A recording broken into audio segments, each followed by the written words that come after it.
Hey guys, this is the Summer of Sandler Part 3 episode of the podcast, but I need to preface it by telling you that there were some audio issues with it. We had that damn clipping sound, or that chopping sound come in about 22 minutes into our actual recording, 7 minutes into the actual podcast, and it's just there throughout. I can't get rid of it. So I apologize. Hope it's not too distracting.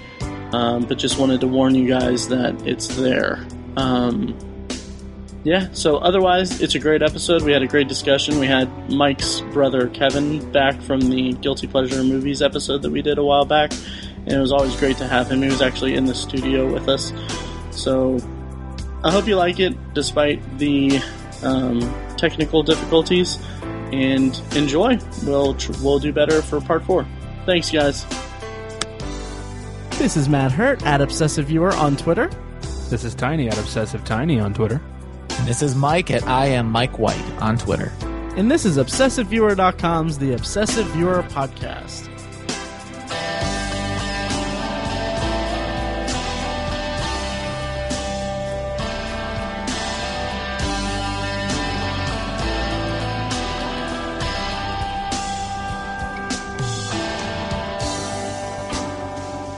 Much better than last time.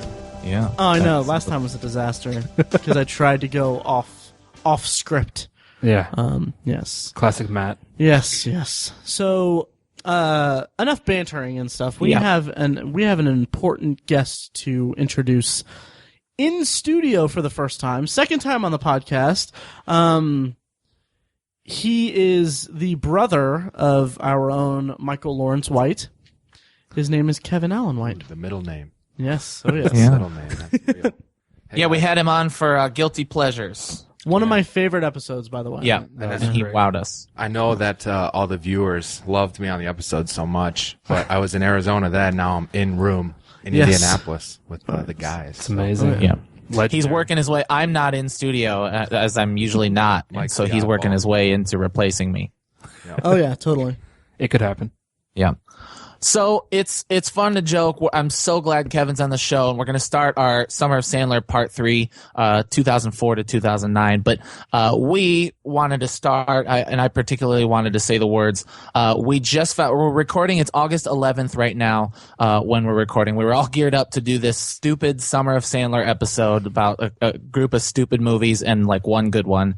About Adam Sandler, and news just broke on the entire internet that Robin Williams just died today, possible suicide. And personally, I'm a wreck about it. He's another one of my heroes that I've lost. I remember being younger, and my friend Dustin and I would watch his stand-up special on repeat, and some of his movies are personal favorites of mine.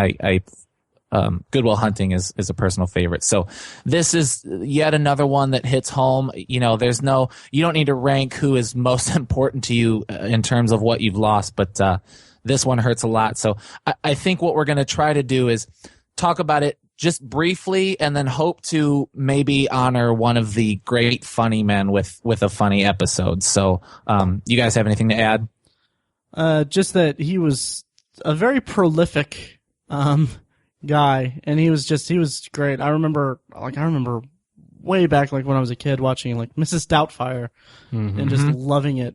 And it's a bummer. It's really a shock.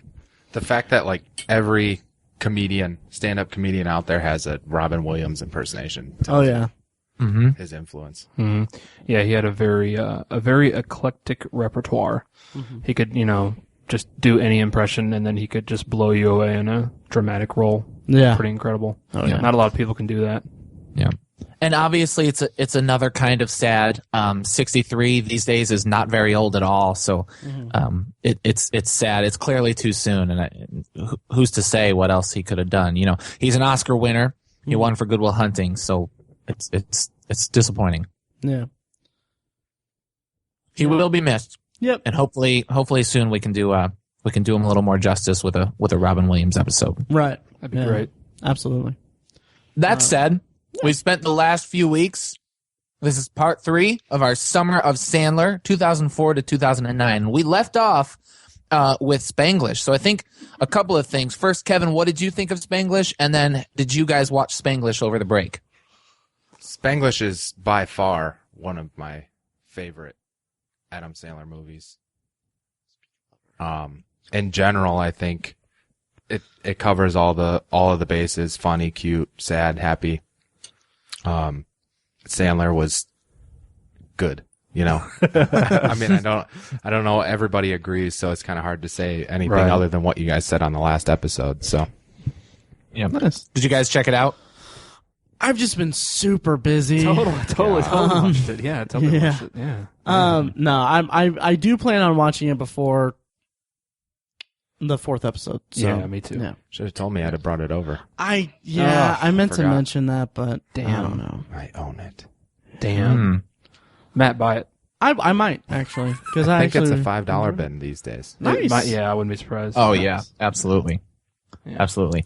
Okay, well, so we'll wait on the Spanglish. We'll bring it back later. Our first movie in the Summer of Sandler Part 3 was released in 2005. It's our first movie of 2005 as per his kind of annual summer release. And this is actually his highest grossing since Big Daddy. It made $158 million in the end of May, The Longest Yard. Nice. Remake of a 60s movie. Was it the 60s? 74? Yeah. 74. Sure. Ish. Must be Burt Reynolds or something. Must be. And the first thing is, another football movie?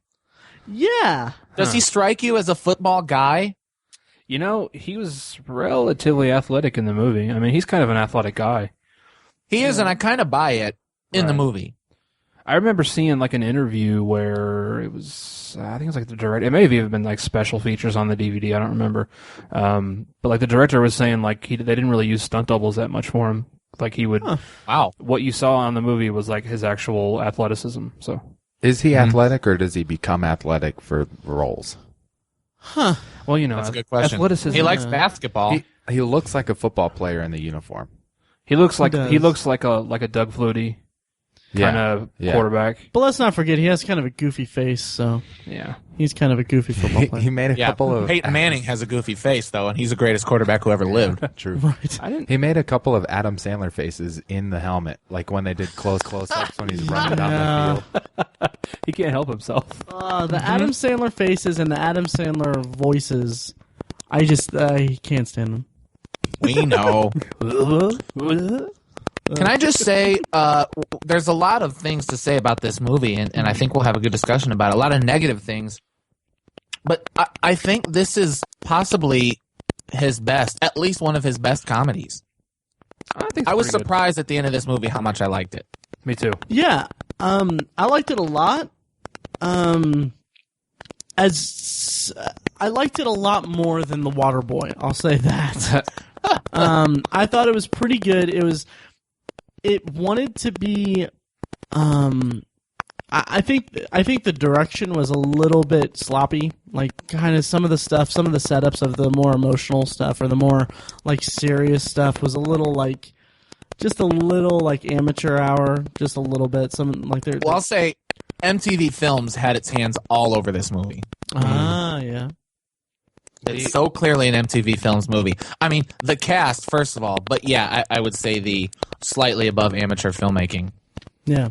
The absolute worst part, the commentator's booth when they said, "I think he himself." Oh At the same yeah. time, I rolled my eyes by myself. I rolled my eyes. Yeah. The worst for me, no surprise, is Rob Schneider's Yeah. cameo. Like Yet again. What yet is again. what does he say? I can't. He says, Can't remember. "Don't make what, me say it." what it is. Are you sure? Because He was he said- in this? I Are think you it was a sure? little different in Yeah. this one. I think it was slightly. No. Oh, He stands up in the did he stands and say? he's like, "You can do it." Oh, or, that's you can right. do it, and then he says, "You can do it, old man," or with your old ass, or something like that. Oh yeah. It's like so, it shows Okay. his range. I completely forgot perfectly. about that. Yeah, I didn't. I didn't. Who's this? Rob Schneider? Rob Schneider. I think He was in The Animal. Oh, that's... Which Rob Schneider is the stapler. we didn't talk about the animal because Adam Sandler only had a cameo, but I only found out after we recorded the second episode that his cameo in it is he's in the crowd and he says "You can do it" to Rob Schneider, and I'm like, and it's just like going back to talking about the goofy Adam Sandler face. He makes that face when he says it, and it's like I just want to just punch him so hard in the face. I will say, growing up, Kevin and I watched Deuce Bigelow, Male Gigolo no fewer than 5 times. At least. Never seen it. I've never seen it either. Yeah. Lots of cameos. I would say William Fichtner, but he's kind of more a character actor. Courtney Cox's boobs. Holy cow. Cool of them to do this movie. They were out there, man. Yeah, you mentioned the cast earlier. Did you mention the cast with a grain of salt, meaning you weren't crazy about it, or What's the question? you mentioned the cast almost with a bit of tone? Were you not happy with the cast, or do you like? Oh no, I don't mean to. In fact, another one of my notes is probably the biggest one is it's a shame Sandler yet again is phoning in this performance because everyone else is pulling their weight. Yeah. Everyone else. True. It's a better movie than it has to be, and it feels different. It feels very different. I think that's kind of what I wanted to hone in on this movie is that it feels different than an Adam Sandler movie. It's kind of like an all-star movie that just happens to have Adam Sandler in it. It's a shame he's not pulling his weight. Yeah, and any movie that features Nelly, I mean, I'm there. Yeah. Hello? Yeah, that long list. Got that Midwest swing. Yeah. How many movies is Nelly in? I'm only aware of one. I don't know. He might be in another one. Oh yeah. Anyways, but do you say that to say he did a poor job? Because I mean, he's better than Adam Sandler. I say that with like just to kind of be a douche. I mean, he actually did a pretty good job in it. he's another person who's actually an athlete. Like he almost played professional baseball And football, I thought. Was it I football thought he too? was a running back as well. I know he actually got recruited by the MLB when he was like in high school. Really? Yeah. So yeah. Wow. Did he bat 1,000? Call back. Call back to off Maybe in mic one of stuff. those like MTV softball celebrity games. Those were so awesome back in the day. Kind of like this movie. He was also in 4 episodes of CSI New York. Ooh, let's get on that. Yeah.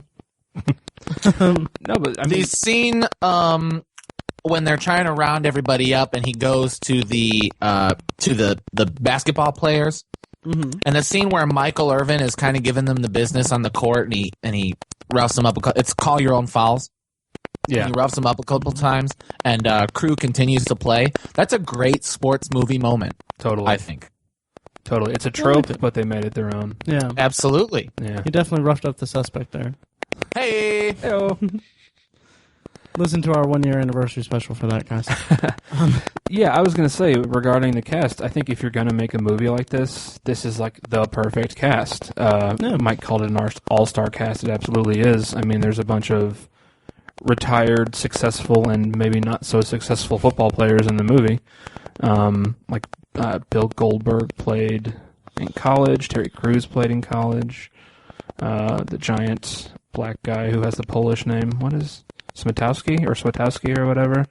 He played college ball, and then a bunch of retired professional football players. Yes. Bill Romanowski and stuff. Yeah, I mean, if you have to make a movie like this, choose the best of the best. Yeah. And just freakishly huge people that are awesome, like the giant guy. Right. I can't remember what his name is. I can't remember either. It also Yeah, he's featured... Wrestler. Is he? Okay. Dalip Singh. There we go. There you go. Also, is the one guy...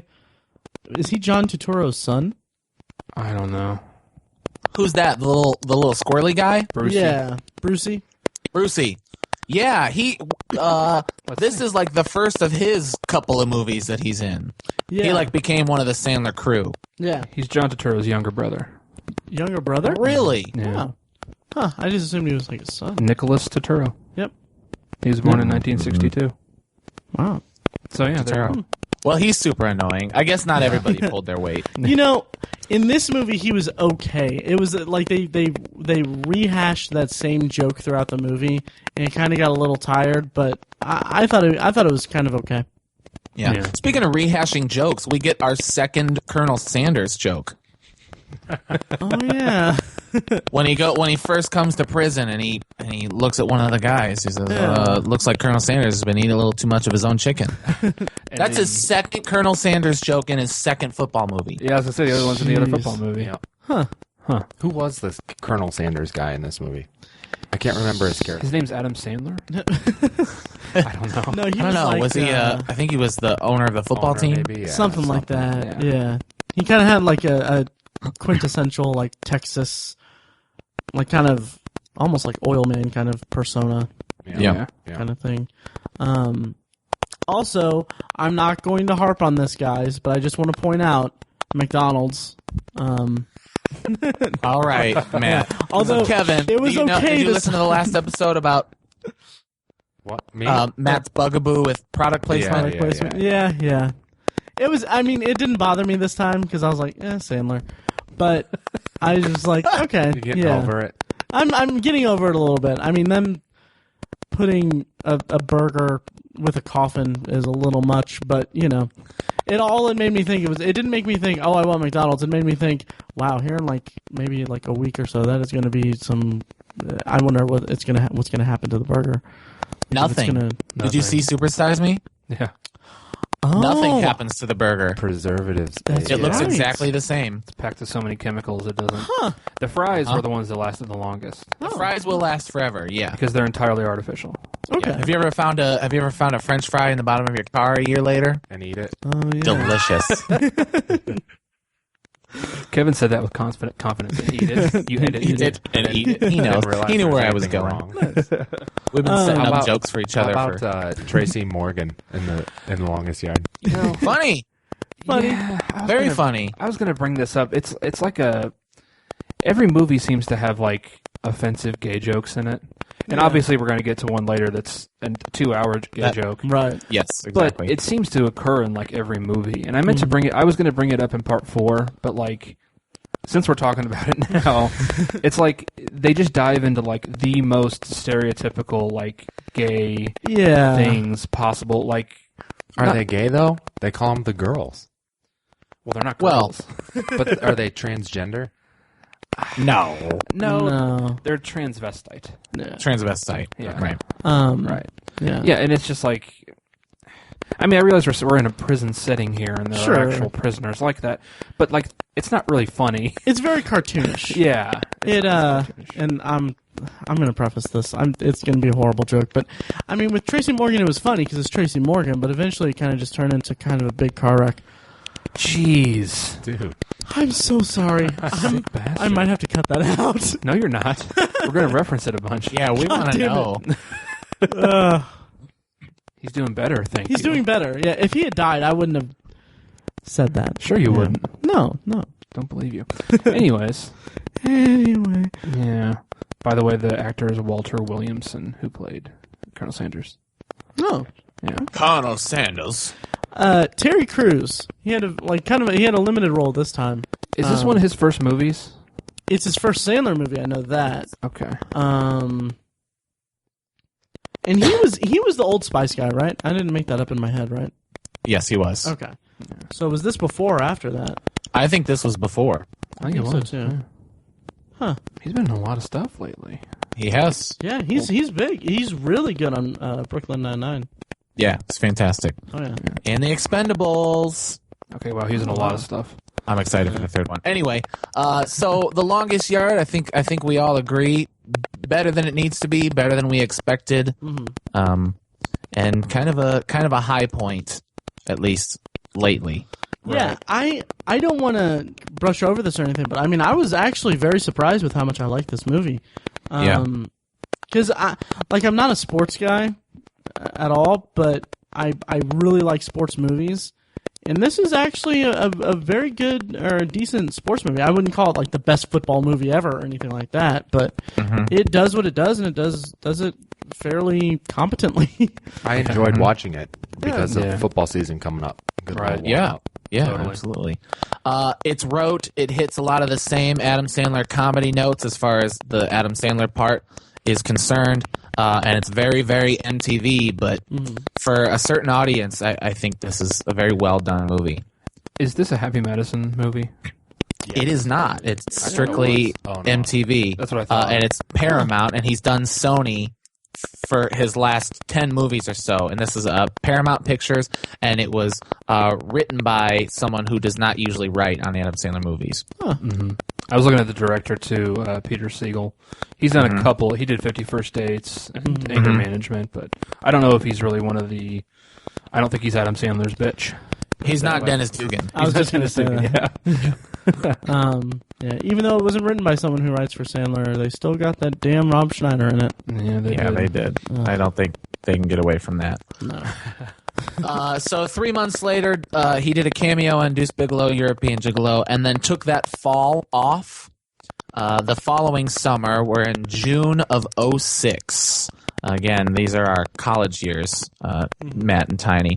This was when Click was released, which is his 6th highest grossing film. It's back with Sony, $137 million, released in 2006. Now, I'm excited to talk about this one. Yeah, because as soon as Matt watched it, he texted in the pod chat or maybe it was he just tweeted it, but he's got some strong opinions about this. Yes, and do you mind if I just jump into it real quick?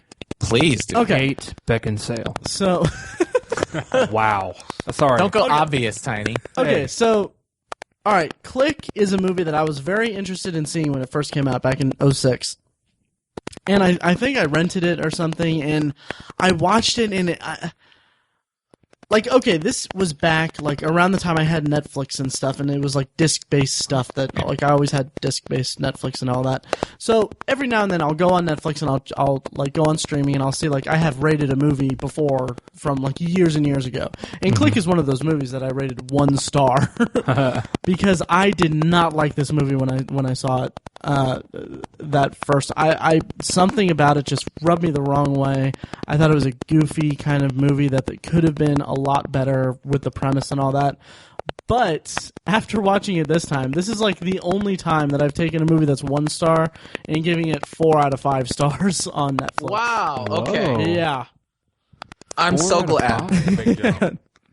Very big jump. I made it. I really liked it. You want to explain that? I thought we were going to scrape.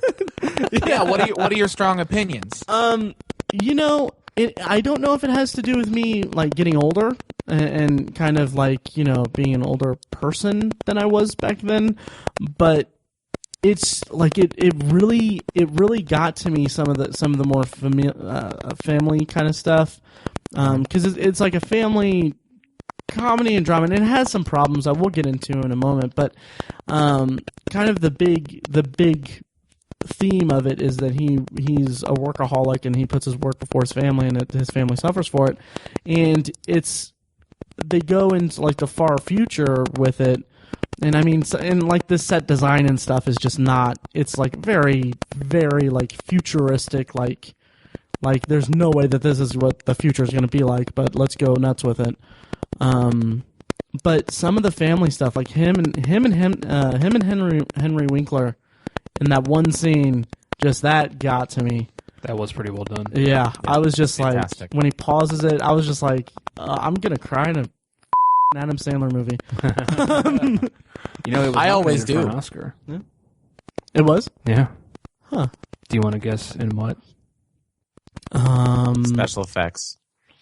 Best actor, Adam Sandler. Seriously? No. I was gonna say. I was gonna say, whoa. It was best achievement makeup. Okay, yeah, I can see that. I'm so glad Matt bought that for a second. Wait, what? I know. No, but I really, really, really enjoyed it. I thought that it was just a really well done movie. It had, like I said, it had problems. First of all, why didn't he just pause it and do his work and then spend time with his family? Why couldn't he have done that? Well, the point is that he didn't have the wherewithal to do that kind of good-natured thing. Oh, yeah. He also would have gotten old really fast. That's true. Yeah. My biggest See, problem, it's a perfect movie, Matt. oh, Mikey. Yeah. My biggest problem is just why did the dog have to try to everything? Because it's an Adam Sandler So they, movie. so they could show it That in one's for the fast kids. forward. It's like, well, we got to be PG-13. Yeah. So that they can hint that Kate Beckinsale's into some really weird stuff. Yeah, that's true. That was kind of the highlight of that. Kate Beckinsale. That's true. This was, I think, pretty recently after Adam Sandler's father's death. Oh, wow. Yeah, Huh. I don't want to say very recently, but I want to say at least within the 5 years of this movie coming out. Yeah, his father died in 2003, and this movie came out in 2006. Wow. Very, very interesting to take up this kind of movie. Yeah. Definitely. And I love the premise because I love any kind of time travel. But yeah. Yeah, of course. Kevin, what did you think of Click? I liked Click a lot. It's the one cheesy dream movie where I was really, really glad that it was a dream at the end. I would have been so bummed. Think about how sad it is for the last, half hour of it. And then it's so depressing. The last 10 minutes, it's like, oh, thank God. Oh, yeah. Terry Crews is in this, too. Yeah. Yep. The singing guy in the car. Yeah. I really don't like Terry Crews singing. He does all the body jerks. Yeah, he's a bit much. I hate that. Yeah, I'm with you. I didn't like it at first until later on. I saw him in some other things, and I kind of grew an appreciation for Terry Crews. Now I see that scene, and I'm just like, well, that's Terry Crews. Terry Crews, he's funny. It's not him and Blended, though. Blended Watch was the watch worst. the movie White Chicks, Mike, White Chicks. and you'll change your mind about Terry Crews. Okay. Wow, White Chick's got an endorsement on our podcast. You're never invited back, Kevin. Sorry, guys. See ya. Just kidding. So, David Hasselhoff is in this movie. He is. Yes, he is. Did you guys like him or hate him or just kind of tolerate him? Kind of tolerated Yeah, him. same. Yeah. Eye roller. I mean, they could have just put nobody in the role and Yeah. it wouldn't have stood out at all. Kind of run-of-the-mill, archetypical kind of villainous role. Yeah. Yeah. So, it was just kind of weird. Yeah. The Hoff. I really liked when he farted in his face. And David Hasselhoff going, The sound of your mouth recorded very well there, Kevin. It did. Yeah, it's pretty good. Gross. I was just waiting for it to go into the Baywatch music in slow motion. Oh, I'm glad it didn't. Some people stand in the darkness. Afraid to step into the light. I knew Mike was going to knew- do it. yeah. I knew he was Some going to do it. people need to help somebody. Mike could not let that go unfinished. God No damn it.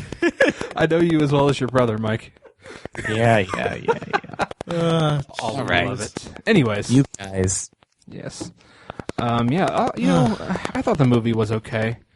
I guess I'm in the minority here. I thought it was okay. I didn't love it. It's just they had such great scenes in this, like you guys discussed. Like the last half hour, like Kevin said, is just kind of beautiful, really. But then it's just they just throw in all the cheap stuff, and it's like it just drags it down for me. Yeah. Like the dog banging the stuffed animal the whole time, and just the fat jokes and stuff. Yeah. It's like. I don't know. I just want to say that you started singing and then left it hanging, almost that I imagined you with your ear out pointed toward me, passing it off to me. That's our thing, Mike. It is. All valid points, Tiny. Yeah. I agree, but something about the surprising emotional depth of the movie hits home for me. And I'll also add this. It was the second to last movie I saw with my particular girlfriend at that time. And I remember seeing the family aspect of it and thinking, I don't ever want this with this girl. Man, your exes take a beating on this podcast. They do, you're right. But they're supposed to. They're your exes. Yeah. They do. And I absolutely adore my wife. And I name drop her almost every episode. Yeah. Hi, Amanda. You don't listen to this show. Awesome. I go into Adam Sandler movies ready to tolerate the bad stuff. Okay. So That's an interesting perspective. That makes Click awesome to me Okay, yeah. because the little bad stuff like the screw and the dog I'm ready for it. So I Okay. just let it happen and enjoy the rest. I'm too just I don't even know. I just space it out, all the dumb stuff. Okay. Yeah. And Click is so good aside from it that it doesn't even bother me at all. Okay. That's awesome that you say that, because that's kind of the thesis of this project. Managing your expectations. What is the interest in Adam Sandler? Do you have a nostalgic feeling toward Adam Sandler? Have his movies actually palpably, tangibly gotten worse? Or what? And I almost wish you were kind of on the first two to see how you feel about Adam Sandler or It's a rewatch. Billy Madison upon rewatch. Yeah. And I mean, this is the 21st movie in our long list here, and I mean, you kind of build up an immunity or an expectation to his air quotes here. Comedy, because he's very lowbrow, very toilet humor kind of stuff. And with this, it's like we said, it's a very emotional. There's an emotional connection there, like with family and all that. I mean, it's not like, I mean, there are better movies in this thing. I'm thinking of like About Time is much better than this, but it made me want to watch About Time. So the animals having sex with things in Adam Sandler movies is like my. That's like how you feel about the product placement for me. By the way, this movie was brought to you by Yodels. I can't look past. Are Yodels real? Yeah, Are those real? I looked them up. They are. They were Twinkies and Yodels, right? Right. Yeah. And to his credit, it's not like a big name brand thing. So it could have been like a Hostess or something, or Little Debbie thing. I was going to ask, is Yodels Hostess? No, it's I think it's like a smaller company. So good on him for that. But you know, but it he made threw me. a Hostess in there too. With the Twinkies, that's true. So.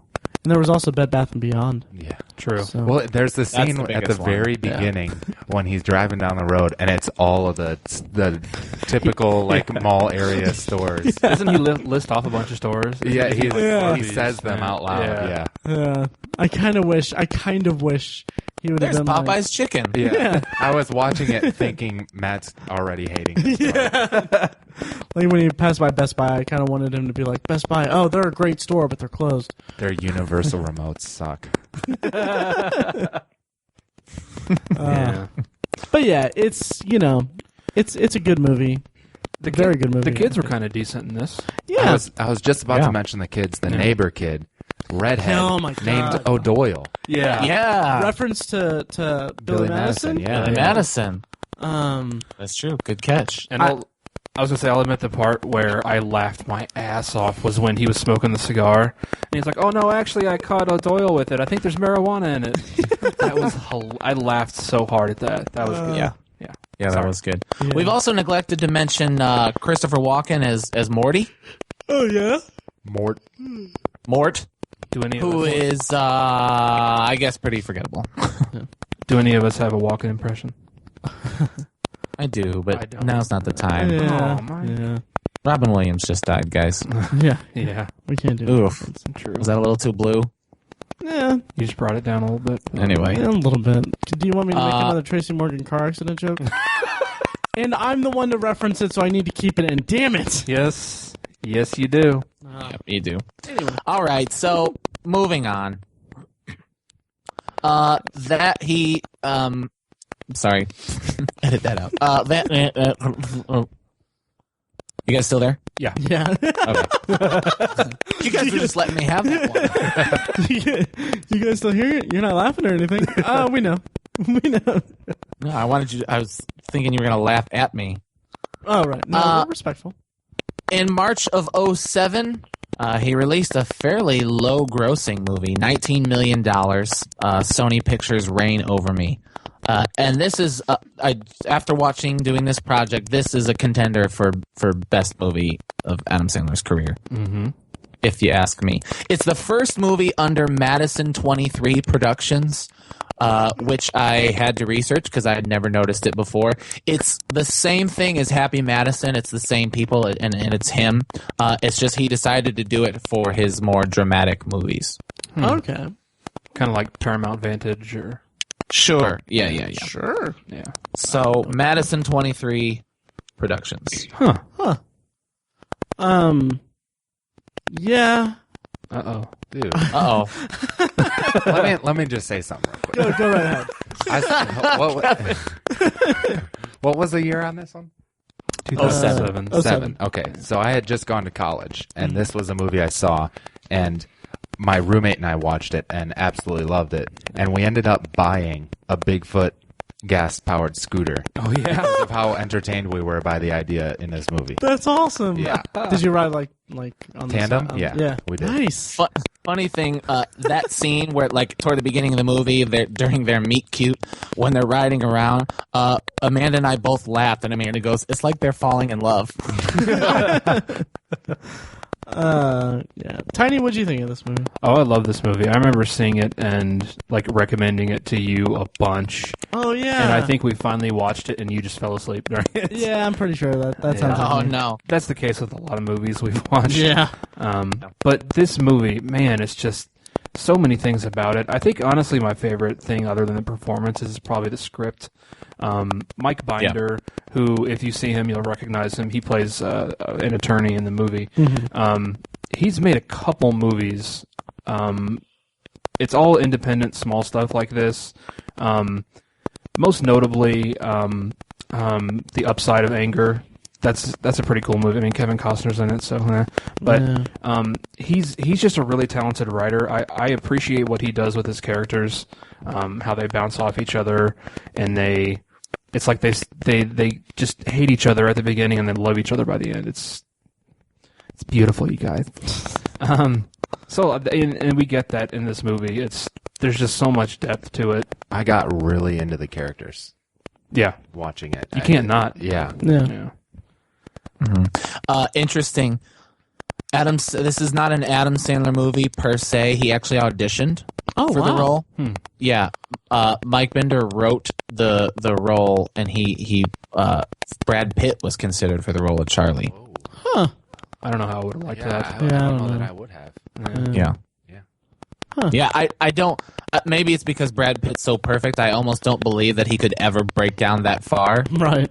But Adam Sandler totally is Charlie. Oh yeah. I mean, I can see that. I mean, he is clearly a family man. We saw it in Click. He does that well, and I can absolutely see him breaking down in this way. Mm-hmm. His performance is extremely good in this movie. Yeah. Yeah, the parts where he just kind of. There's one part in particular, I can't remember it now, but it may have been the courtroom scene. Also, surprise courtroom drama. Mm-hmm. Yeah. But there's when he puts on the headphones, which I was just like, is it his landlord or? Yeah. Who gives I'm him like, headphones? she's such an enabler.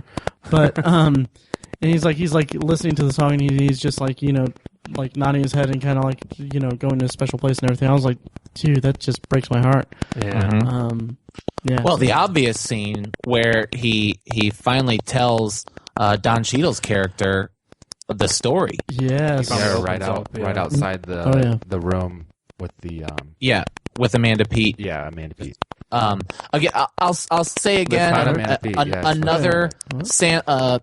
another group into this project. I'm still going to go with Spanglish as my favorite Adam Sandler movie, but this is far and away my favorite Adam Sandler moment. Mm-hmm. Again, more proof that he can act. Oh, totally. Yeah. He hits the scene out of the park. He does. And I'll go, Tiny, to your point and to the credit of the writer, the tension being built up to that point is brilliant.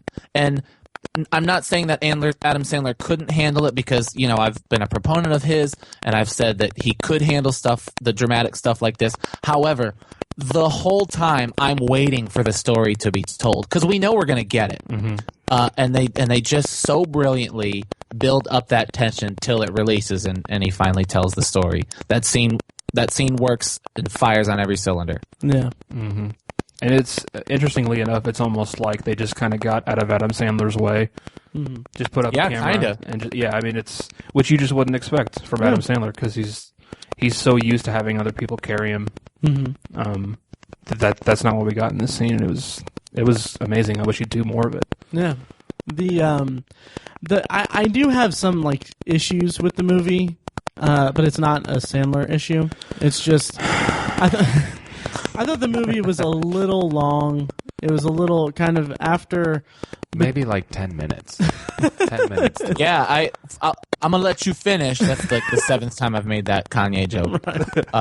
But I'll say I watched this in a day where I watched like 5 movies. I watched 5 movies, and this was the quickest one. And I don't mean shortest one, but I watched Boogie Nights for the first time, and that was a challenge to sit through. Yeah. But this movie, I was, it rained over me. Hey! It passed the Amanda test. She stayed awake the whole time. Oh, nice. Yeah. Cool. I watched it first because I was excited to watch it. I watched it first. Actually, so did I. I watched it while I was watching the movies for part 2. Nice. It's actually kind of interesting. Well, not really interesting remotely, but I actually watched all these movies in chronological order. Nice. Good. That's how it's supposed to be done. I should have done that. I should add, actually, I watched this before I was invited on the podcast. I was, watching listening to part 2. I was like, oh, what's on part 3? And I was like, oh, I got to watch Rain Over Me because I own it, so I was just ready to watch it. Nice. Yeah. Matt, you were on a point.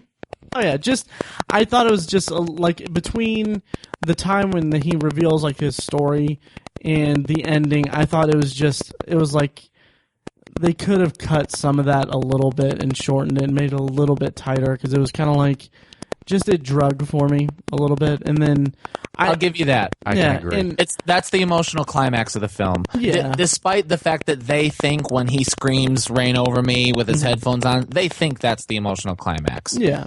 But it's not. They've been building the tension toward him telling the story the whole time, and that's when the movie peaks. But so I will give you that one. Yeah, and then the ending, I wasn't disappointed with the ending. I actually appreciate the ending quite a bit because they leave it open. They don't give you this tidy ending where it's like, oh, he's all better now, he's fine.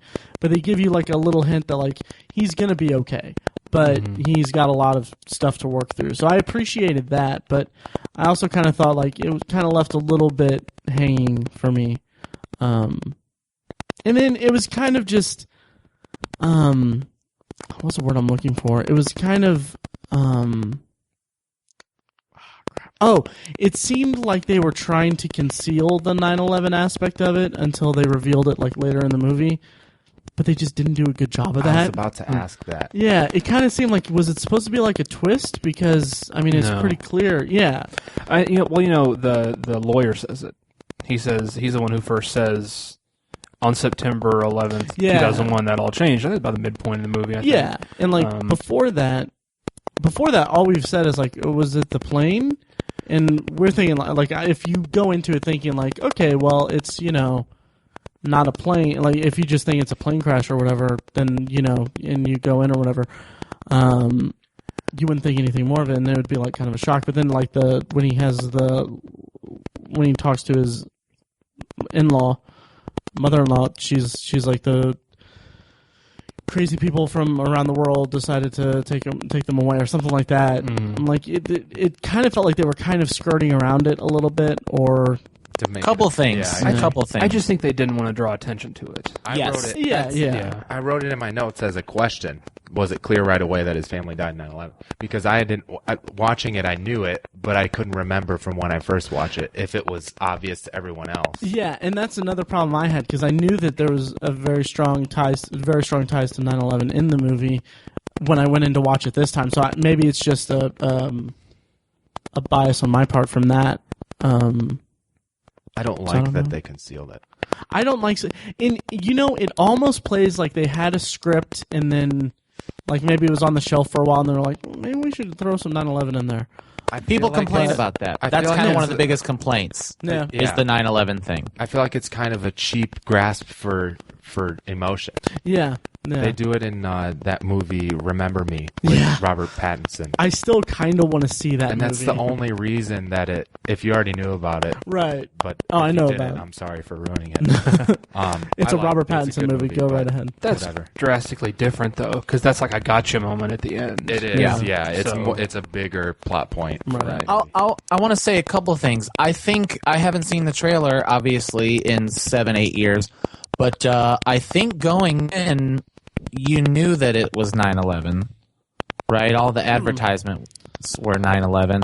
And I also think it's not so much that they were trying to conceal the fact that it was 9/11, and that's the pop secret. I have my pop secret. Anyway, I don't think they were trying to make it a secret. I just feel like they weren't addressing exactly what happened to Charlie. I mean, everything was kind of built. You didn't even know his family was dead until Don Cheadle gets home and his daughter says, Right. "Isn't that the guy who lost his whole family?" So I think it's just kind of a building of information. And plus, I think, again, I don't think they wanted to draw attention to it because I don't think they wanted it to seem like they were capitalizing on the tragedy. True, right. You know? But then when they do the slow reveal of it, they kind of shoots him in the foot with that one. I don't agree. Okay. Yeah, I didn't get that. I can see how that might happen, but I didn't get that from it. And I should say it's not like it ruined the movie for me or anything. It was something that was on my mind. It didn't even bother me or anything. Yeah, that's a fair point. Yeah. And plus, I like that when Mike used the phrase emotional climax because there's two of them. Because we get the emotional climax for the film itself when he opens up to Don Cheadle outside the psychiatrist's office and stuff like that, which was Liv Tyler, not Amanda Peet, by the way. Right. Oh yeah! Oh my gosh! Yeah. I think, so stupid. That's the emotional climax of the movie, but I kind of feel like the emotional climax of Can I guess? the character is go ahead. Is when he talks to his in-laws. Ding ding ding ding ding. Yay! Yeah, Go ahead. because that's an amazing scene as well. Oh, 'Cause, yeah. I mean, it's just that's his only family that he has left, you know. And I thought it was pretty amazing. There was one thing in the movie that really bothered me, and it was during that scene. The way that he talks to his in-laws. Are you talking about in the kitchen? Like No. Okay. It's in outside of the courtroom. Oh, gotcha. Yeah. Yeah.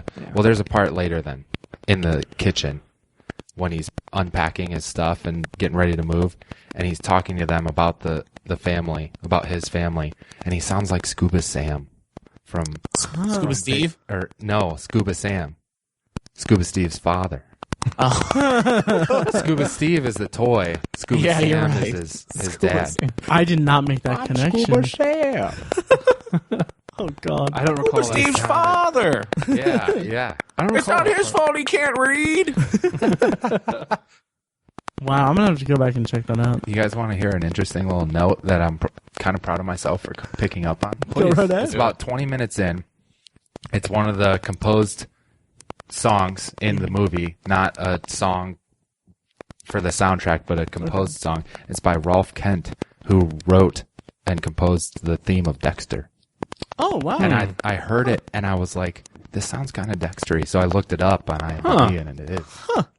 Weren't there a lot of like beep boop beep boop beep boop Yeah.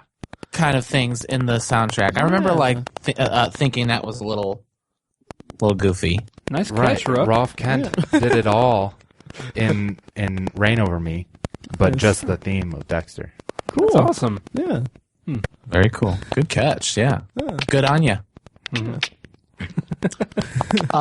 So again, another kind of we're all in agreement on that. Anything else we want to say about Reign Over Me? No, Don Cheadle was really good. Yeah, he was. I really liked him. love Don Cheadle. Oh, he's amazing. Yeah. Oh yeah. Real quick. I'm sorry. Part was written for Tom Cruise, but he turned it down. That wouldn't have been right. Thank God for that. Yeah. Yeah. Real quick, did you guys kind of feel like Saffron Burrows' character was kind of like really like less important, like not like superfluous or unnecessary, but just kind of like she almost didn't need to be in the movie almost. She didn't need to be in the last half. She drove some of the plot, definitely. Yeah, the yeah. character definitely drove some of the plot, but like I don't know, it was almost like a distraction. Yeah, she was good for the conflict, for like to added pressure to Don Cheadle's character. Yeah. But toward the end, when you see that she's gonna come, like she's gonna be integral to the end of the movie, and I kind of liked it. I thought it was kind of charming the way they hinted at that they're kind of gonna fix each other or whatever. But also, I was like, it seems like a little bit of a stretch, I guess. Yeah. Kind Is of that a the little wife? tidy.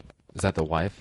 She's the kind of the crazy white lady who tried to blow Don Cheadle Yeah. Oh god. in the dentist. Yeah, Yeah. And ends up with Charlie. kinda Possibly. implied, Potentially. Yeah.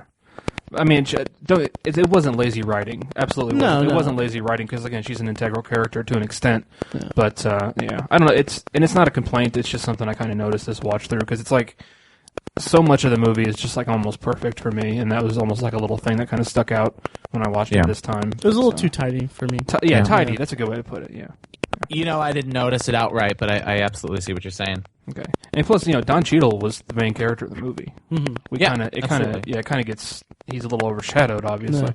But really quickly, I love the scene where he goes and tells off his partners, and then he's talking to Charlie, and he's like, "Yeah, you're right. That's exactly the kind of guy I am. I'm the old me is back." And then he's like, "Oh, you know what?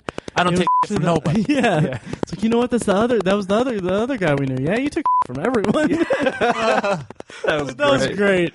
Yeah. That was really good comedic timing for that. That little punchline. So yeah. I think Adam Sandler's a comedian, though. Is he? I don't know. Yeah. But yeah, and his freak out in the dentist's office, really good. He does really good like high energy dramatic stuff. Yeah. Totes. It was good. I liked it a lot. So, if there was any sort of renaissance in Adam Sandler's career, if there was a peak from which to fall, it was, we've seen it. It was Spanglish, The Longest Yard, Click, and Reign Over Me. It's probably the emotional climax of Adam Sandler's career. Mm-hmm. And this is it, guys. This is the slide. Yeah. Now there are a few exceptions. We'll talk about the perhaps exceptions. We'll talk about those. But this is the project, guys. When I had this in mind, and I knew that Blended was coming out, and I had seen Grown Ups 2 the year before, and I was just so salty about Adam Sandler. For most people, it started here. July 20th, 2007, the summer after Reign Over Me. I now pronounce you Chuck and Larry. That is so my jam. I now gay you, gay and gay. Because it's a 2-hour gay joke. And it's so offensive. It really is. It really is. I don't initially I didn't hate it. And even watching it, I'm like, I know that I'm supposed to hate this, but I don't really hate it. For me, it's by far not his worst. But it's certainly the start. Yeah. Yeah. And like they try to backtrack at the end and try to salvage their like basic, I mean, pretty blatant homophobia throughout the movie. And they try to salvage it, and they tried. They made some good points, but it doesn't excuse the previous hour and 40 minutes. Mm-hmm. It's offensive to everyone. Mm-hmm. As soon as they go into the fiery building, it's offensive to overweight people. The guy farts. There's a stupid Bugs Bunny running joke, and then as they pull him out of the burning apartment, he says, "Get me to a deli." Oh yeah. God, I forgot about that. Pushed it from my mind. It's so lowest common denominator stuff here, and it's worth mentioning. I found this on the IMDb message boards for it. I'm just going to what? Talk about lowest common denominator. No, I know. Well, JK. Damn it. Anyway, Alexander Payne was one of the credited writers. Yeah. Of it. And really? Yeah, which from The Descendants, Sideways, About Schmidt, and one of my favorite movies from when I saw it in February, Nebraska. The Federalist Papers. Thomas Paine, not Alexander Payne. History joke. I'm so glad everyone was quiet for that. God damn it. But someone asked how is he on it when this is a movie that's this? So a user replied, and granted, this is from a message board, so this is the extent of, just after I finish reading this, just imagine that there's a bracket next to it that says citation needed. But it was originally Barry Fanero's screenplay. David Dobkin, the original director at the time, commissioned both Alexander Payne and Jim Taylor to rewrite the screenplay. It was originally titled Flamers, So yeah. Oh my god. A couple months later, David Dobkin dropped out, and Adam Sandler got on board. Sandler was attracted to the screenplay by how good it was. I can't imagine a screenplay called Flamers would be that good, but then again, it's Sandler. Then after he got on board, he rewrote it heavily with his cronies. Now you get the aborted fetus, which is this movie. So yeah, it's weird it's a bummer to see Alexander Payne have this on his CV. Kevin, Let me say this. Well, go ahead, Kevin. I didn't love it. I really hate in movies when characters are so obviously telling a lie, but we're supposed to pretend that they're not lying. Yeah. Like, it happens first when Steve Buscemi comes to visit their house, and he asks some question, and they're like, what? No, we, and they just, beat around, and it's like, I hate trying to pretend that Steve Buscemi's character is supposed to believe that. Right. And he's an investigator. Right. Yeah. Right. Yeah, exactly. It's like supposed to be awesome. Right. Like Hawkeye. Yeah, like the audience is in, like, ooh, we're in on it. Yeah. Ooh. Right. Yeah. Again, more lowest common denominator stuff. Yeah. It's just, Definitely. Otherwise, Lowest common denominator. This is his first racial turn. Rob Schneider. oh god, oh man, yes. I posted That was the worst. That was the lowest. I posted it on Facebook as a joke, and I was kind of worried that it wouldn't have played that well. But it was on our Facebook page. I posted a picture of him because he plays an Asian minister in Canada, where they go to get married, and he's very offensively Asian stereotype throughout it. Mm-hmm. And I just took a picture of it and I posted and I said, so here's Rob Schneider as an Asian minister because I now pronounce you Chuck and Larry wasn't offensive enough. It needed to have Rob Schneider in it. But yeah, it's just, double offensive there. Yeah. It was so how did that get out of the room? How did that get out of the pitch of the idea? But go ahead, sorry, Kevin. I was just going to say I didn't even get to watch long enough for the Jessica Biel underwear scene. Oh, yeah. the highlight of the movie. Yeah. Didn't even see it. Oh yeah, I remember that. And that's what I'm trying to. I'm trying to. I feel like I've played the supporter of Adam Sandler this whole time, and I shouldn't because for the most part his stuff is crap. But I wondered about this movie, and I thought very hard about this movie and why it made $120 million and who this movie is for. Clearly, it is not for us, but. And this is kind of an eternal debate about these kinds of things. Is this a good movie for Adam Sandler's douchey fan base to see? Maybe. That's why I wonder if Adam Sandler knew who his audience was, generally a gay bashing group of idiots. Would see this and say, well, Adam Sandler feels this way, maybe I should feel this way too. And I know, generally speaking, it wouldn't change that many people. But some people, maybe. Yeah, I get the sense that, he's done a lot of just, he's relied a lot on just, gay humor. And stuff like that. Offensive gay humor. So maybe this was just he was like, oh, that seems to work with my fans, so let's just go nuts. Yeah. No pun. True, but I mean the way that it ends. I don't even remember the way that it ends.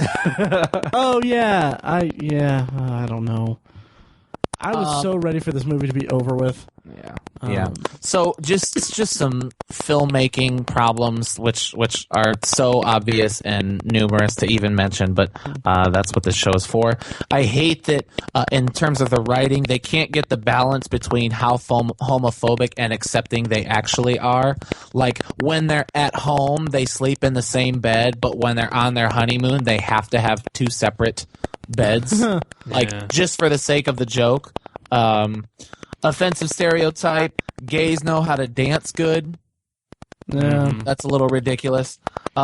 There's also the scene when they're in the bathroom and one of the guys drops his soap. Actually, two of the guys drop their soap. Yeah. And it goes into slow motion. Who is that for? Hate that so much. I hated it. I cringed so bad at that scene. That is asking us to say, oh no, they're going to get in the ass. Right. Who is the slow motion for? In a slow motion scene, in a good movie, slow motion is for us to experience the scene in a different way. Mm-hmm. Experience it slower so that the weight of the situation is on us. Yeah. Oh my God, this guy is almost going to get shot. They're going to slow it down and he's safe. This is asking us to say, watch these guys drop this soap slowly because holy gay stuff is about to happen. Yeah. That is horribly offensive. Oh yeah. Oh yeah.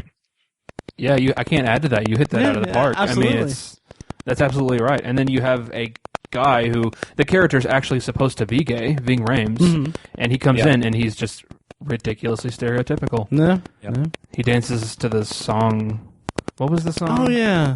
Is it "I'm Every Woman"? Yeah. Yeah. It's. I hate it. It's all on me. Yeah. Toward the end of the story, Adam Sandler's reading a bedtime story to the kids. He's reading The Puppy Who Lost His Way. I chuckled at that. I didn't notice that. Huh. Yep. Cool. Which is, good reference.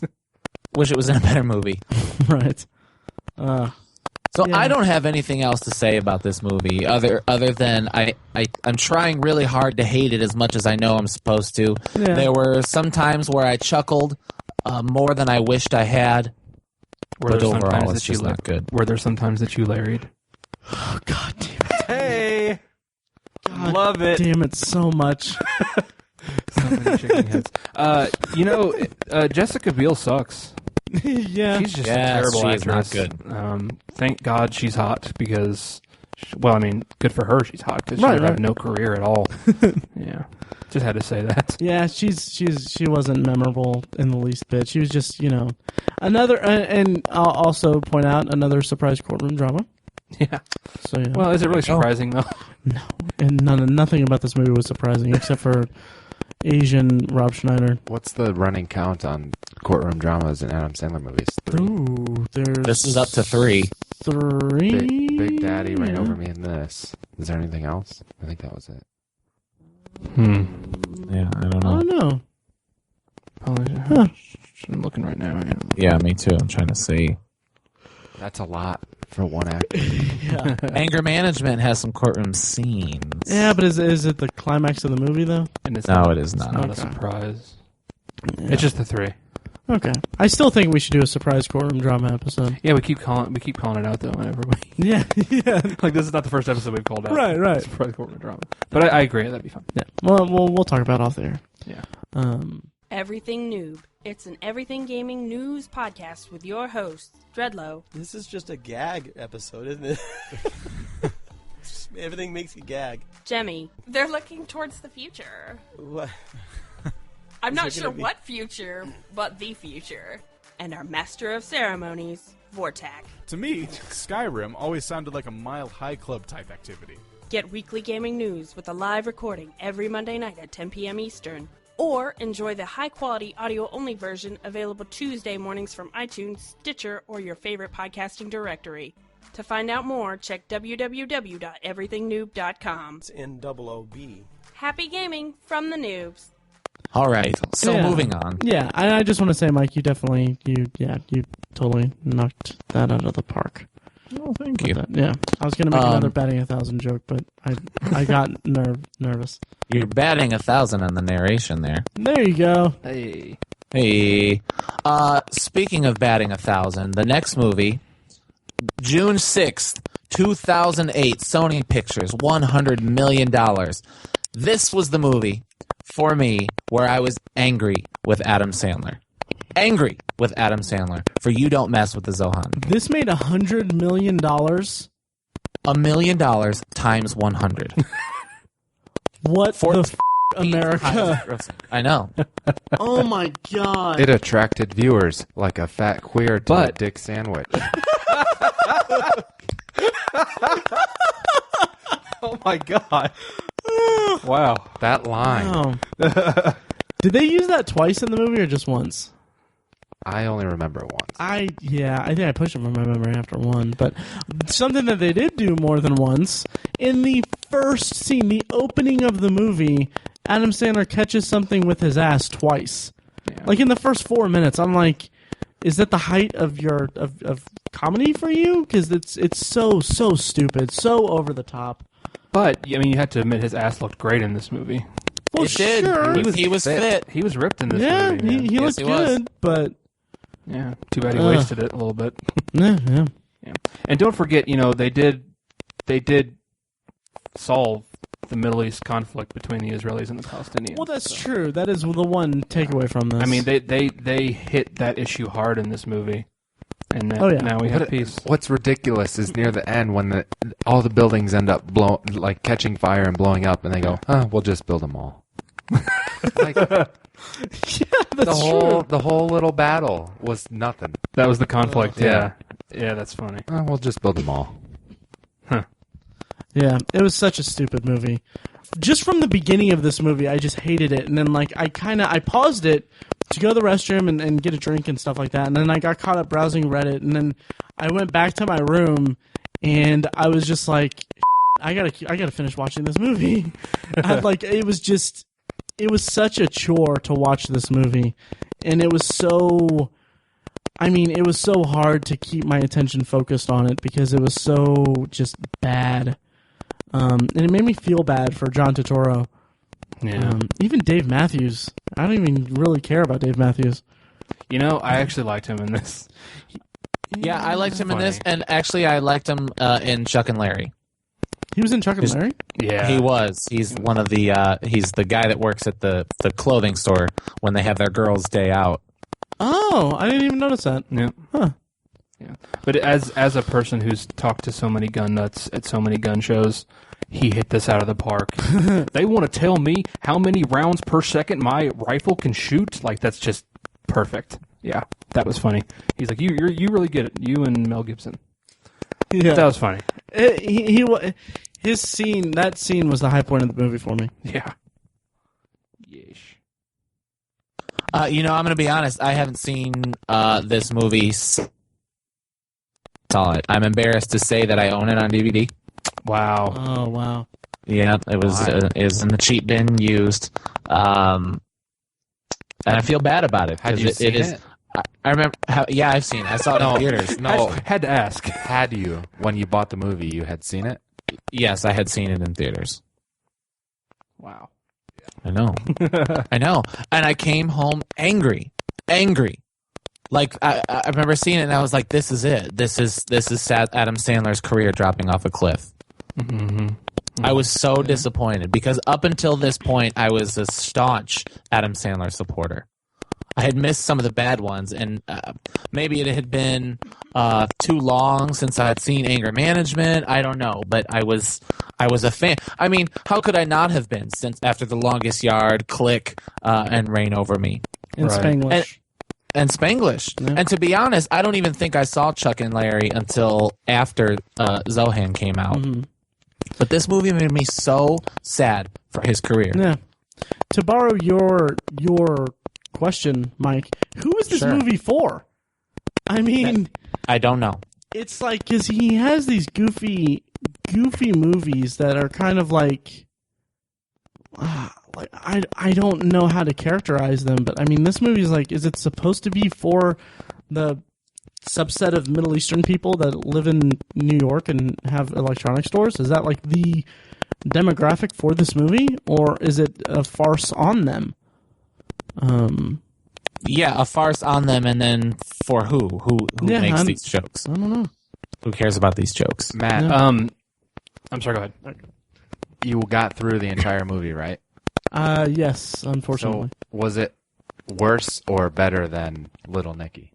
Oh, It's better than Little Nicky. it's better, yeah, because I couldn't even get through. I think Little Nicky. because I actually laughed in this movie. Yeah, a few times. Yeah, I think I did too. Me too. I yeah. think, yeah. To answer your question, though, this movie's for Jewish people. Seriously, Oh, like I'm sure. not. I mean, because there's so many Jewish tropes in it with the hummus, and he's a Mossad agent, all that shit. Now, I asked this question before we recorded. I wasn't clear on this. Did he like hummus in the movie? I think it's. Is it a reference to My Big Fat Greek Wedding? I don't know. All I know is that when they got to the scene where he put the fire out with a big pump of hummus. I was like, okay. In the very opening scene, he dips the pita or whatever in the hummus, and it's like so dramatic. Yeah. Like he's splashing it around. Yeah. Kevin with the sound effects. I know. You guys need me to do sound effects for the podcast from now Oh on? yeah. Oh yeah. Yeah. Kevin Winslow over here. You can do the sound effects for Matt taking a big dunk during Zohan.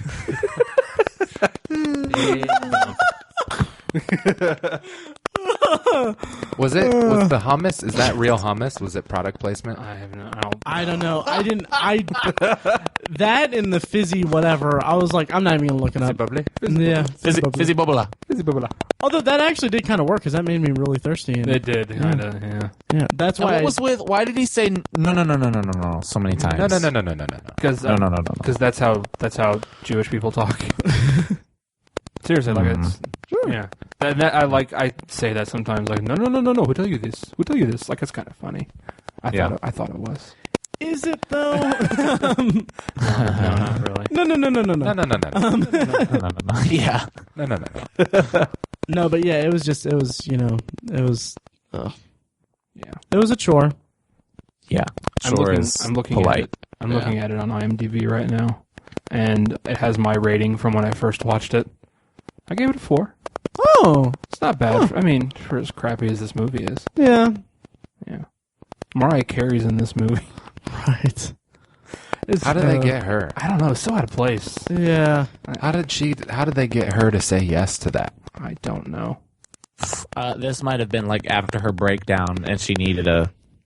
Because remember, she went through that breakdown, That's right. emotional breakdown, where Oh, she was yeah. like drunk on TRL, That's right. and her career was kind of in the pits. So I think she needed a little pick me up. There was more strange casting in this, in that I think I pointed it out to Matt, and like genuinely, they had John Turturro, Emmanuel Shrieky, and of course Rob Schneider. They all play Palestinians. Emmanuel Shrieky is the closest to that. Her parents are like Moroccan Jewish immigrants, but then like John Turturro's Italian. Rob Schneider is white, white, like Kevin and Michael White. That's us. Hey, so Never heard that one. that really hurt my feelings, Tiny. Ugh. Anyways, so like it's it's just more. It's almost like all the gay stuff. It's like they're famous for at least Rob Schneider playing people who are not in his race, the Asian guy, and then later on in Bedtime Stories he plays an American Indian. Yeah, let's talk about that for just a second. In Click, he was a Middle Eastern prince or something. Yeah, he Prince was. Abibu. Yeah, A booby? Habubi. Abubi, very good. Abibu? Yeah. Something like that. Yeah. No, they This debate joke the has to stop. pronunciation. It has to stop somewhere. The Rob Schneider joke. The Rob Schneider as Yeah. a racial stereotype. Yeah, The Rob Schneider as an actor type. Sure. No, it really does. It's so like it's the new you can do it thing. Mhm. It's oh man, we're gonna have a long, angry discussion about Bedtime Stories on this one. But anyway, yeah, he in this one, I don't know how I felt about him having an expanded role, but part of me was kind of like because I can't stand the guy because Sandler movies have made me hate him.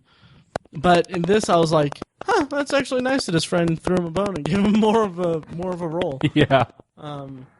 Yeah, I mean, with him, I think they were more making fun of like terrorists, yeah, like as opposed to Middle Eastern people or Muslims, what have you. yeah. But still, you have a white guy playing it. And granted, I doubt there are many Palestinian actors, Right. but still, they could have tried a little harder. I will say the Hezbollah hotline thing, It's kind of funny. kind of funny. Kinda funny. It worked on me. Yeah. But yeah. I found when they're getting ready to go to war, all of his friends pulling their guns and stuff out of all their things. I found that to be entertaining. All the places they had their guns. The guy pulls grenades out of a deep fryer. They would blow up or something. That was funny. Yeah. They take a radio apart and there's a gun. Yeah, that was funny. Yeah. Yeah, and I thought the part where he's holding somebody and then he kicks him and like they just see his, like it's obviously a fake foot coming up. Like, he's like, He "Is does that the double feet. Yeah, he's like, was that your foot? Like, that was it was stupid as hell, but just the guy being like, was that your foot? I thought, I don't know, I just thought it was kind of funny. That's just me. Going back to our discussion of Blended, could have used more Kevin Nealon. Thought he was good as the community watch guy. Again, having to reel him in would have been hilarious if he could have been rated R. Yeah, you know? Yeah. Yep. So yeah, you don't mess with the Zohan. Don't mess with the Zohan, and I don't think we should anymore. No. Zohan. So, Matt, you have strong opinions. Christmas 08, Bedtime Stories, $110 million, his 12th highest grossing. God, that made $110 million. I'm waiting for us to disagree on something, and I'm kind of excited about this one because we've been in the same boat. What's so offensive about this one? For me, I'll just speak quickly about just the thing I didn't like about this movie was Rob Schneider. That was just too much. And like what I meant by having a long discussion about it is he actually said the line. He was like, they're having this conversation about getting him a horse or something, and he's a Native American for whatever reason. And then they stop talking, and then he just throws in he's like, I can do it. I'm like, why? Why do you have to resurrect that joke? And I was just I played it back and I was like, I can't believe that they think that this is still relevant or anything. But as a whole, the movie, I didn't really like it that much. I liked it as a premise. I thought it was kind of cute. They used it for an episode of Scrubs. I don't know if they used it for it, but they had a similar episode of Scrubs that played a little bit better. That was actually this exact kind of premise. It was just a bedtime story with characters from the hospital.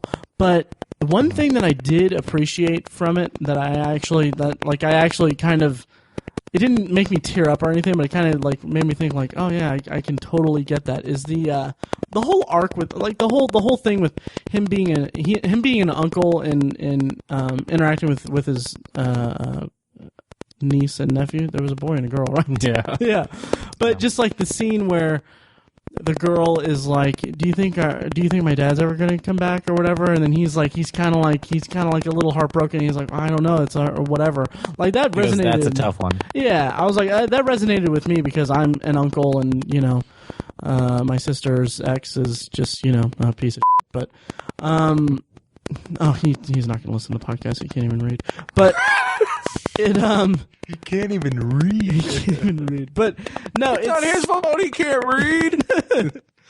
But anyway, it resonated with me because I mean I've seen my nephews ask for their dad, and I've seen the way that their dad interacts with my sister and how much that makes me rage.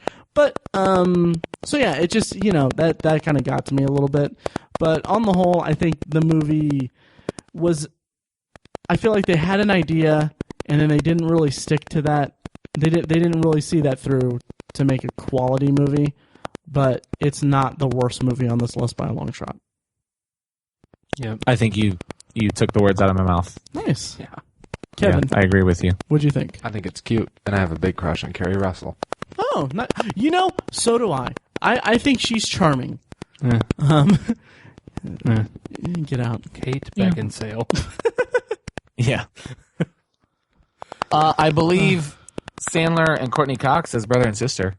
Yeah. Because they're both super annoying. Yeah, I bought that. Yeah, I bought it too. How crazy was Courtney Cox at this point in her career? Because she didn't seem crazy in the movie. I think had there been enough years since Friends got canceled that she was just like, I don't know. She was a little more normal maybe. Yeah. I don't know. Uh-huh. She's crazy now? Sure. She's just She all was. like, I don't know. She's kind of all over the place. She's not really that relevant now. She had Friends when Friends She had like ended. a ridiculous amount of plastic surgery. Oh yeah. That's right. Yeah. You can tell in this one. You can see the difference between this and I think it's Longest Yard. Yeah. I think it's like the beginning. Well, Yeah. and she was married to David Arquette for like a decade. Right. So there you go. But she eventually divorced him, so there you go. Yeah. I I was really bored with this movie. yeah, so was I I. thought it was boring. I just didn't care at all. Yeah. It's not for us, but I wonder if a kid would like it. I think they would. Me Yeah. too. I think so. It's cute enough. I hope it doesn't sound like because it's the end of the episode we're running out of things to say, but that's more indicative of the movies. Yeah, there's very little to say about this movie. Was Russell Brand anything at this point? Just a comedian. I think he was just a I stand-up. think so too. This was 2008. When did Forgetting Sarah Marshall come out? That came out like About that time, maybe Oh, a year wait. before. Yeah, Might have 08. been 07. Yeah. something like that. So yeah, he was like just like breaking out a little bit. Same year, 2008. Forgetting Sarah Marshall came out just Yeah. before it. So Huh. It feels like this was much earlier than that. it does because Sandler sucks. Yeah. We just want to forget It's these. Right. it's a Disney movie. Yeah. It is. Weird. Yeah. Has Harry Potter's uncle in it. Yeah. The late I can't remember his name. Me either. Yeah, That's something Griffiths. sad. But yeah, he's dead now though. I feel bad for Guy Pearce because he's terrific. Yeah. But this, no. Maybe his paycheck. Yeah. Yeah. Yeah. So And I mean, unless you guys have anything to add, I feel like Matt said it best with the thank you. nice idea for a premise, didn't fully see it through, might be cute for kids, doesn't really work. Probably never watch it again. Yeah. Also, I just taught my nephew how to give me a thumbs up, so there's that. That's good. Yeah, Cute. That's cool. Yeah. Congrats. He's 9, by the way. Yeah. He's actually going off to Vassar this fall. So that's awesome. All right. So we've come to the end, but before we go, we've got one last movie in the 09s. And this is a turn. Again, we've had a few of these, but this is another not particularly an Adam Sandler movie. It's July 31st, was released in 09, made $51 million. It's ranked 17th on this list. Universal Pictures, Funny People. I thought it was more successful than that. I'm so bummed it wasn't. Yeah. Yep. What was Me the too. number? I'm shocked to see those numbers. 51 million. 51 million. Wow. To put that into context, that was what? Like half of what Bedtime Chuck Stories. and Larry made? Was it Chuck and Larry that made it? Less than half of Chuck and Larry. Half of Zohan. Yeah, it's Half half of of Zohan. Zohan. It's redonkulous. It is. Yeah. I think the length of the movie really turned people off. Oh yeah, yeah. 2.5 hours is way too long It is. for it. And I love Apatow. Apatow movies are great. I love them. And I Any really more? like- Really? Can we say that? you You know, love 2 of Apatow's movies. I love 3 of them. 3 of his movies. Okay. Yeah. Wait. There was 40-Year-Old Virgin, Knocked Up, Funny People. Was Funny People the third one? Funny People is the third one. Pineapple Express was not directed by him. Right. I like his brand, and I like the movies that he directs a lot. Except No, you for, don't. Did you see This Is 40? Yeah, but that's 1 out of 4 movies. And I guess you're counting Funny People. Yeah, because Okay. he directed Funny People. Yeah. But those 3 movies, his first 3 movies that he directed, I really like, and I really like Funny People, despite its length. Because it's all about because it's about comedians, and it's kind of this underworld of entertainment that, not underworld of entertainment, but the subculture of entertainment that is really, really something that interests me just as an audience member or as a spectator. I would never want to do it because I'd be too scared. But it's something that just really interests me from hearing like them talk about it on Nerdist and stuff like that. I just really like the culture of stand-up comedy, and I think that they really explored it pretty well in this movie. And it was obviously it was a little long, very long actually, and it got kind of muddled here and there. But I think it was a really cool examination of that subculture and about some of the mentality that goes into being a stand-up comic and some of the competitiveness and dickishness. It kind of pulled back the curtain. Yeah. There's some darkness behind all this comedy. Yeah. It's very similar in mission to Tropic Thunder. Sure. Yeah. But for stand-up comedy, obviously. But for stand-up comedy, Yeah. exactly. Yeah. I really liked how much I hated Jason Schwartzman. Yeah, Yeah. his character. Yeah, he was such an ass. Yeah, And like there's that scene where Seth Rogen wants to hook up with Aubrey Plaza, and like just that scene where he walks in the room and he sees her come out of Jason Schwartzman's room. I was like I felt for the guy. I cringed so hard. I felt bad. I liked that whole dynamic, that kind of subplot throughout the movie. Kevin and I actually got to watch this one together. Oh, nice. We watched it over the weekend. oh, That's cool. sweet. Yeah. Till like 2 in the morning. It was tough to stay awake. It was How that long last it is. half an hour. Yeah. And Kevin, do the Eric Bana. Oh, what does he say? Don't talk to me like that. I don't appreciate it. Oh yeah, but Cameron Diaz. That's great. Man. I love when they're watching rugby. He's like, I hate that little. I like that big right there. Yeah. I was dozing off once he came on screen. I regrettably was dozing off because I love him in this movie. I think he's really good. That's the point at which you start to doze off. If it were not for Kevin's annoying dog, I think I would have been dozing off as well. Those people will blow you for a wee fit. That's funny. Like it's at the dinner table in front of the kids. Yeah. It's funny. And how much of that is just his accent? Because he'd used his native accent so he could do improv better, so he can ad lib better. Right. So how much of his performance is like the quality of it is dictated by his use of the accent and as opposed to not?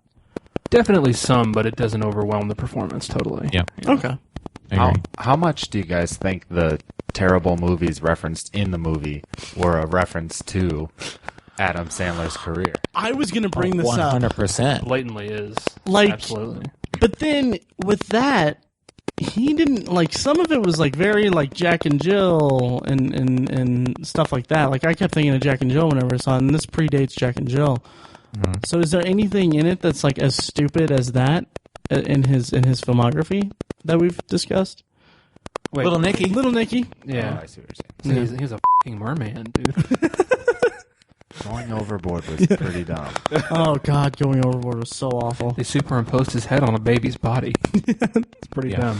Oh, and I hated that. I hated those scenes because it was like, not this young. It's like, oh, I hated it so much. I never wanted to punch a baby before. But that, and then I will say that when he's hooking up with a girl and she's like, "F me like merman," I was like, that is And he's really doing good. the face. Yeah. You're like, oh man.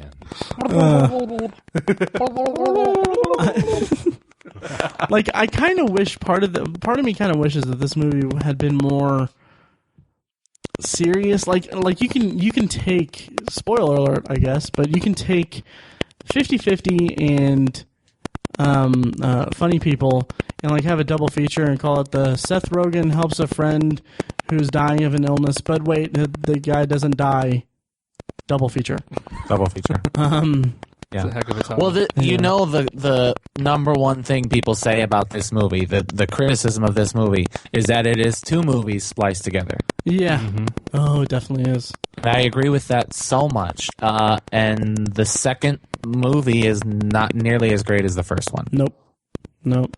And Just turns 100% into chasing the girl. yeah. And it wasn't that interesting. But I think the two movies are mirrors, though. You know, they mirror each other in a way because They're sequels They of had his to. life. yeah, I don't know. Yeah, it's true. It But was having them separate would just lessen the effect of both of them, though. So they have to be together, and unfortunately, it was just a bit too much. But you know, I think in better hands, maybe with a little more editing, could have been a little bit better. I wish that the movie had been Seth Rogen helping out one of his idols as his comedy idols, going back to his roots of stand-up comedy, and he's being like just an ass and everything like that. But I would like my pitch for an alternate Funny People would be him helping George Simmons, Adam Sandler, out, but not knowing that he's sick, and then finally kind of at the end, like he dies or whatever, and he's just like, whoa, okay, and it kind of switches his perception of his idol. I think that would have been a better movie. Plus, Adam Sandler would have died on screen. The question that Kevin kind of posed earlier, how much is he making fun of those, is not the real question. The real question is, how true to life is this? He hates his life and his career at the beginning of this movie. The question is, how much does Adam Sandler hate his life and his career? True. Well, the stark difference is that George Simmons has no friends. Yeah. Whereas I think Adam Sandler has a lot of friends. Yeah, we meet a lot of them on screen. I think when he's making these movies, he's having fun. Oh, yeah. You know, because he doesn't have to try, and he's making a ton of money, and he's being a D-bag with his friends. Yeah. So. So is he then maybe embarrassed by his career, and that's what he's saying? I think it's more of just an acknowledgement. Yeah. As opposed to any kind of statement. Yeah. On how he feels about it. I think it's more of just an acknowledgement. But I like what you're saying, though. Yeah. And talking about him making movies with his friends and stuff, there's a really, really great honest trailers for grown-ups where it's like they're showing clips and everything, and then they're like, don't worry about laughing at this movie because they laugh throughout it for you. And it's a montage of all the times that they laugh in the movie, and it's numerous. I'll put it in the show notes for you guys. But yeah, and I mentioned I think it was part 1, I mentioned how I would circle back to me talking about him being angry on screen. And my memory of this movie was different. So it wasn't evident in that, because he does these like really his face contorts and everything, and he gets very animated when he's angry. But it wasn't. He actually did a pretty good performance in this movie. So I recant my disappointment in that from there. Your criticism. My criticism from that. But although in earlier movies he does do that stupid like thing. You totally have a point. Oh yeah, but just not in Funny People. Right. Or Reign Over Me. Or Reign Over Me. Yeah. So, is Funny People recognized as one of his best? How was the Adam Sandler performance? Oh, because the movie's good. Yeah, I think it's good, and I think it's. I almost think it's like a reluctantly good performance, because I think he and Judd Apatow are good friends. Yeah, and I feel like he really wanted to bring it for his friend, but he's just in the middle of this part of his career where he just doesn't give a shit, and just like he's just phoning stuff in, and so he really had to try for this. I don't know. He seemed very casual to me, just trying to be Adam Sandler. Really? Not being over the top, ridiculous, funny, not trying to be serious, Reign Over Me, Adam Sandler, but just kind of, I'm going to be Adam Sandler on screen. Yeah, I got that. Yeah, it's almost like his excuse, because he's done that in other movies. Yeah, I agree, but not as much as he was with Anger Management. Anger Management was just he phoned it in completely. Yeah. Yeah, I like the movie though. I really do. Me too. I love the ending. Yeah, so do I. It's a sweet ending. Mm-hmm. It is very sweet. It always, every time I watch this movie, makes me want to do some stand-up. Mm-hmm.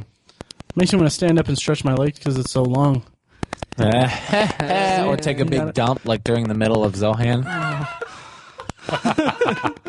Oh, man. I love it. Or before the podcast. So, weird to think that for the most part, we would stay in the positives. I guess it was 50-50, and we ended on a high note. Yeah. Definitely. I guess I didn't expect that. I'm glad that you broke them down this way, Matt. Oh, yeah. Because part 4 is the one we're all dreading. Oh, it's going to be such a disaster. Mm-hmm. Part 4 is going to be very interesting. Mm-hmm. So I guess to go back to the essential thesis, the main question, is Adam Sandler good? Was there nostalgia? Is he terrible? What can we say about Adam Sandler in part 3? The downfall. This is the downfall? Yeah. Halfway through is the downfall. Yeah, it's this is where he just goes off the deep end, and he kind of comes up for air a little bit for funny people, but I'm afraid that it's downhill from here. Yeah. Tiny? That's good. Yeah, he kind of comes up for air to help out his friend, sort of. But then it's just all downhill from there. Kevin, what do you think of part 3 of Sandler? I think it's the beginning of the downfall. I think we all can say that it's the downfall because we know what happens next. But if you're looking at it, when did Funny People come out? 2009. If you're in 2009 and saying, let's take a look at Adam Sandler's career, Yeah. I don't know that you're quite saying, all right, here comes the downfall. Right, that's a good point. I think you could say, I think he's had a couple of bad movies in the last 2 or 3 years. Right. But then he had a good one with Funny People. And that's kind of, I think, what's so disappointing about part 4 that we're about to see is he just put out Funny People. Mm-hmm. You know, he decided not to work with his regular team. He did an Apatow movie. It was funny. It was long. It was interesting. It was a little bit of drama, but also a comedy. It's got to go up from here, right? It was funny, people. Hey. All right, Matt's tired. Yeah. I'm so sorry. Matt's taking a big dump. Mike, I swear. He left the room like 15 minutes ago. I think he's wireless. Plop. I'm sorry, you're not dumping. No, it's fine. I do it all the time. Yeah. Every day. Every day.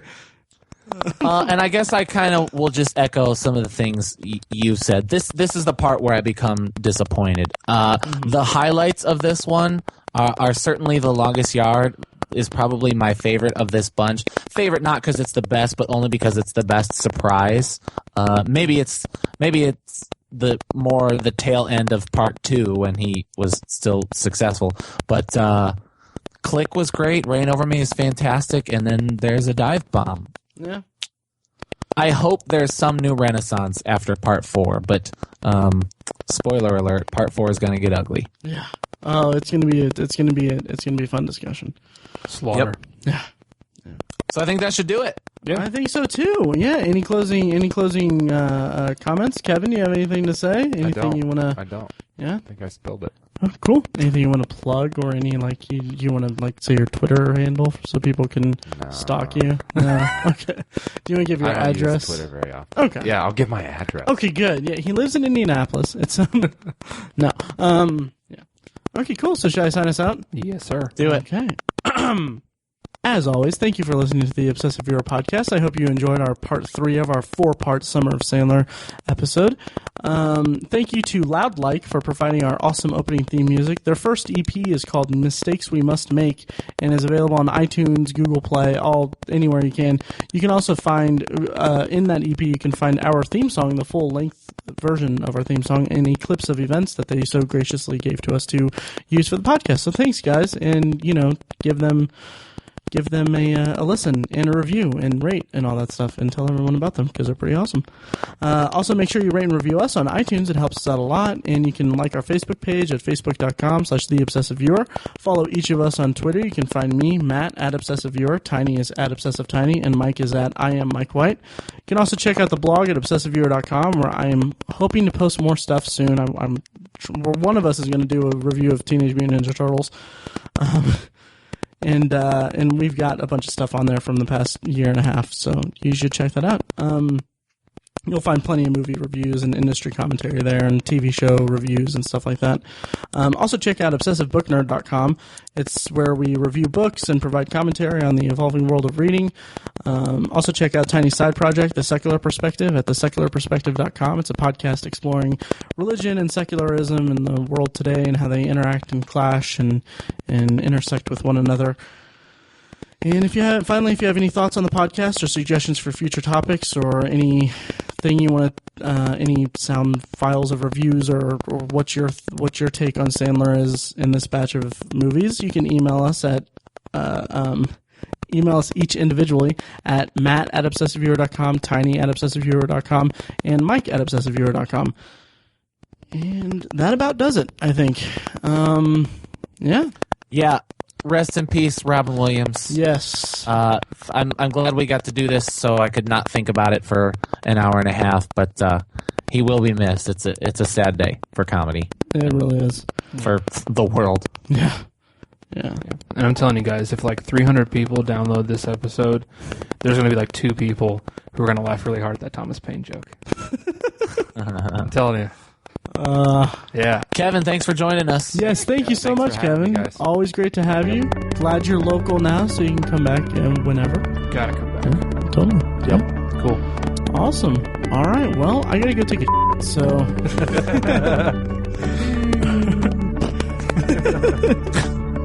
All right. Thanks, guys. Thanks for listening, everyone. Thanks for listening. Thank you.